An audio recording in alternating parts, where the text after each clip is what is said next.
Wala sa tayo update mga Oscar sa atong place of grace karon kay gikabsa na gyud in town si tatay. Pero pasalamat na lang sa Diyos Ginoo kay murag nakasabot man siguro mga bata kay wa man gini abot dito sa room karon. Wa man sa ini adto nga bisag usa ka bata ingon tayo wa koy baon. Murag nakasabot sa siguro sila nga wa gyud pero salamat sa Ginoo kay karon nga gabi na naigipatrabaho ang Dinas nga ipa-review ng mga articles. So mo sa ni ato mahimo nga kuan nga other income.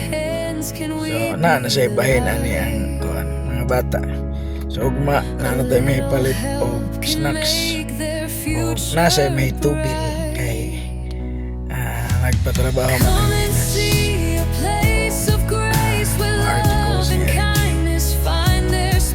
Yung buko, songs, poetry, different articles. Salamat sa Ginoo.